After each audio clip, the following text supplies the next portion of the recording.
Assalamualaikum warahmatullahi wabarakatuh. Pertama-tama, marilah kita panjatkan puji syukur atas kehadirat Allah Subhanahu wa Ta'ala, karena berkat rahmat serta hidayahnya kita diberi kesehatan. Dan tak lupa, sholawat serta salam selalu tercurah kepada Nabi Muhammad SAW yang kita nantikan syafaatnya di yaumul akhir nanti. Di sini saya akan mereview jurnal yang berjudul Kewenangan Pengadilan Agama dalam Menyelesaikan Sengketa Perbankan Syariah guna memenuhi tugas hukum acara peradilan agama yang diampu oleh Bapak Yusuf Wibisono, SAG, MSI, SHL, CIBL. Namun sebelum itu, perkenankan saya untuk memperkenalkan diri. Nama Alimatus Sa'diyah, NIM 202111342, kelas S5I. Yang pertama yaitu mengenai identitas jurnal. Judul Kewenangan Pengadilan Agama dalam Penyelesaian Sengketa Perbankan Syariah. Nama penulis yang pertama yaitu Juliana Putri dari Institut Agama Islam Negeri Lok Sumawe. Yang kedua yaitu Fitria Andriani dari Universitas Iskandar Muda Banda Aceh. Nama jurnal Al-Ahkam, Jurnal Syariah dan Peradilan Islam, Universitas Iskandar Muda Banda Aceh, volume 2, nomor 1, tahun 2002. Jumlah halaman 1-14. Selanjutnya yaitu latar belakang. Lembaga peradilan adalah lembaga yang menyelesaikan persengketaan antara sesama umat Islam. Hal ini tercermin dari munculnya bentuk-bentuk penyelesaian sengketa yang terjadi pada masa Rasulullah. Kehadiran peradilan agama telah ada jauh sebelum Indonesia merdeka. Memasuki era reformasi, seiring dengan adanya tuntutan reformasi di bidang hukum, pengadilan agama juga mengalami perubahan yang sangat signifikan, baik menyangkut status dan kedudukan maupun kewenangannya. Undang-undang peradilan agama juga mengalami perubahan yang sangat signifikan, yang tidak lepas kaitannya dengan undang-undang kekuatan kehakiman. Berdasarkan latar belakang tersebut, maka perlu dilakukan telaah mendalam untuk memahami ruang lingkup kewenangan peradilan agama dengan adanya perluasan kewenangan yang dimiliki sebagai konsekuensi yuridis atas adanya amandemen terhadap Undang-Undang Peradilan Agama. Kemudian, mengenai metode penelitian. Penelitian ini merupakan jenis penelitian kualitatif, dengan data yang dikemas dalam penelitian ini adalah data primer dan data sekunder yang diperoleh dari review literatur dari penelitian ilmiah sebelumnya yang kemudian dianalisis secara mendalam menggunakan teori yang relevan. Penelitian ini menggunakan pendekatan yuridis, yaitu menganalisis terkait regulasi kewenangan peradilan agama berkenaan dengan penyelesaian sengketa perbankan syariah. Tujuan dari jurnal ini adalah untuk mengetahui dan memahami kewenangan peradilan agama dalam penyelesaian sengketa perbankan syariah. Kemudian, mengenai reformasi pada pengadilan agama. Reformasi diartikan sebagai suatu era perubahan atau penyusunan kembali terhadap suatu konsep, strategi, dan kebijakan yang berkaitan dengan aspek kehidupan bermasyarakat, berbangsa, dan bernegara. Dan apabila dihubungkan dengan reformasi di bidang hukum dan peradilan, maka dapat ditarik pengertian bahwa melakukan suatu perubahan dengan penyusunan kembali terhadap suatu konsep, strategi, atau kebijakan yang berkaitan dengan hukum dan peradilan dengan berbagai aspeknya dalam kehidupan bermasyarakat, berbangsa, dan bernegara. Materi yang selanjutnya yaitu sejarah peradilan agama. Yang pertama, pasca kemerdekaan. Dalam rentang waktu lebih 12 tahun sejak proklamasi kemerdekaan Republik Indonesia tahun 1945 sampai 1957, ada 7 hal yang dapat diungkapkan yang terkait langsung dengan keberadaan peradilan agama. Setelah Indonesia merdeka, asal-usul Menteri Agama yang disetujui oleh Menteri Kehakiman dan kepada Kementerian Agama melalui penetapan Pemerintah Nomor 50 Tahun 1946. Peradilan agama pada era reformasi adalah orde baru pada awalnya, menunjukkan adanya progres yang luar biasa dalam hal pembangunan sistem hukum di Indonesia, khususnya yang berkaitan dengan lingkup kekuasaan kehakiman. Yang kedua yaitu mengenai perubahan perundang-undangan pengadilan agama. Pengadilan agama sebagai salah satu badan peradilan yang melaksanakan kekuasaan kehakiman untuk menegakkan hukum dan keadilan bagi orang-orang yang beragama Islam yang sebelumnya berdasarkan Undang-Undang Nomor 7 Tahun 1989 hanya berwenang menyelesaikan perkara perkawinan, waris, wasiat, hibah, wakaf, dan sedekah. Kemudian berdasarkan pasal 49 huruf I Undang-Undang Nomor 3 Tahun 2006, kewenangan peradilan agama diperluas dalam bidang ekonomi syariah.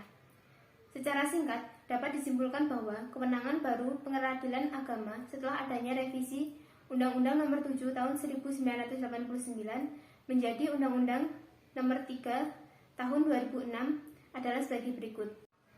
A. Jika muncul sengketa hak milik dan hak keperdataan lainnya pada perkara-perkara yang ditangani seperti warisan, wakaf, harta bersama, dan lain-lain sepanjang sengketa itu di kalangan orang Islam.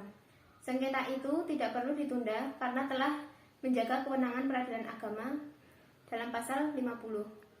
B. Kewenangan pada pasal 49 diperluas, yaitu zakat, infak, sedekah, dan ekonomi syariah. C. Pada bidang perkawinan terdapat kewenangan baru, yaitu soal penetapan pengangkatan anak. D. Kewenangan tidak dibatasi lagi pada perkara perdata. E. Ekonomi syariah. Perubahan penting atas Undang-Undang Nomor 7 Tahun 1989 tentang Peradilan Agama sebagaimana telah diubah dalam Undang-Undang Nomor 3 Tahun 2006 tentang Peradilan Agama, antara lain penguatan pengawasan hakim, memperketat persyaratan pengangkatan hakim, pengaturan mengenai peradilan khusus dan hakim ad hoc, pengaturan mekanisme dan tata cara pengangkatan dan pemberhentian hakim, keamanan dan kesejahteraan hakim, transparansi putusan dan limitasi pemberian salinan putusan, transparansi biaya perkara, serta pemeriksaan pengelolaan dan pertanggungjawaban biaya perkara, bantuan hukum, majelis kehormatan hakim, dan kewajiban hakim untuk menaati kode etik dan pedoman perilaku hakim. Selanjutnya yaitu formulasi perubahan kewenangan dalam peradilan agama. Kata kekuasaan sering disebut kompetensi, yang berasal dari bahasa Belanda kompeten, yang terkadang diterjemahkan dengan kewenangan dan terkadang dengan kekuasaan. Kewenangan peradilan kaitannya dengan hukum acara yang menyangkut dua hal, yaitu kewenangan absolut dan kewenangan relatif. Kewenangan relatif adalah kekuasaan mengadili berdasarkan wilayah atau daerah. Terkait dengan kompetensi relatif peradilan agama, dasar hukumnya berpedoman pada ketentuan hukum acara perdata. Dalam pasal 54 Undang-Undang Nomor 7 Tahun 1989 ditentukan bahwa hukum acara yang berlaku pada lingkungan peradilan agama adalah hukum acara yang berlaku pada lingkungan peradilan umum. Oleh karena itu, landasan untuk menentukan kompetensi relatif merujuk pada 118 BIR atau pasal 142 RPG Junto pasal 66 dan pasal 73 UU Nomor 7 Tahun 1989. Sedangkan kompetensi atau kewenangan absolut yaitu kekuasaan peradilan yang berhubungan dengan jenis perkara atau jenis pengadilan atau tingkatan pengadilan dalam perbedaannya dalam jenis perkara atau jenis pengadilan atau tingkat pengadilan atau tingkat pengadilan lainnya. Kompetensi absolut peradilan agama didasarkan pada Undang-Undang Nomor 3 Tahun 2006 tentang perubahan atas Undang-Undang Nomor 7 Tahun 1989 tentang peradilan agama. Dalam konteks ini, pada pasal 49 Undang-Undang Nomor 3 Tahun 2006 menyebutkan bahwa pengadilan agama bertugas memeriksa, berwenang, memutus, dan menyelesaikan perkara di tingkat pertama antara orang-orang yang beragama Islam di bidang perkawinan, waris, wasiat, hibah, wakaf, zakat, sedekah, infak, dan ekonomi syariah. Berdasarkan isi dari jurnal tersebut dapat disimpulkan bahwa dengan lahirnya Undang-Undang Nomor 3 Tahun 2006 tentang perubahan Undang-Undang Nomor 7 Tahun 1989 tentang peradilan agama telah memberikan payung hukum bagi penerapan sengketa ekonomi syariah di Indonesia yang menjadi kewenangan pengadilan agama. Penyelesaian sengketa terkait kegiatan ekonomi perbankan syariah dapat diselesaikan dengan dua cara, yaitu litigasi dan non-litigasi. Di samping itu, dengan adanya perubahan perundang-undangan peradilan agama memberikan perluasan kewenangan kepada pengadilan agama.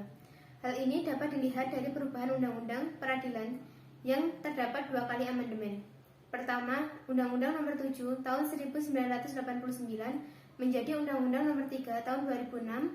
Terdapat 42 pasal yang ditambah dan diubah.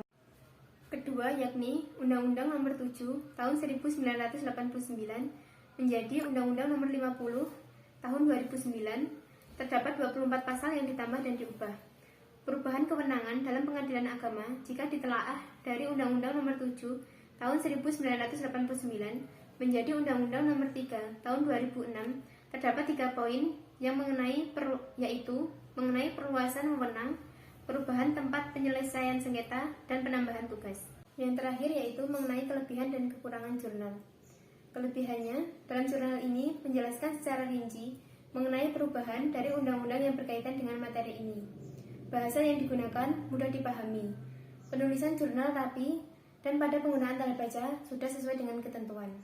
Kekurangan dari jurnal ini, pada jurnal ini lebih banyak menjelaskan mengenai perubahan undang-undang daripada kewenangan peradilan agama dalam menyelesaikan sengketa perbankan syariah. Sekian review jurnal dari saya mengenai kewenangan peradilan agama dalam penyelesaian sengketa perbankan syariah. Mohon maaf apabila masih terdapat kesalahan serta kekurangan. Wassalamualaikum warahmatullahi wabarakatuh.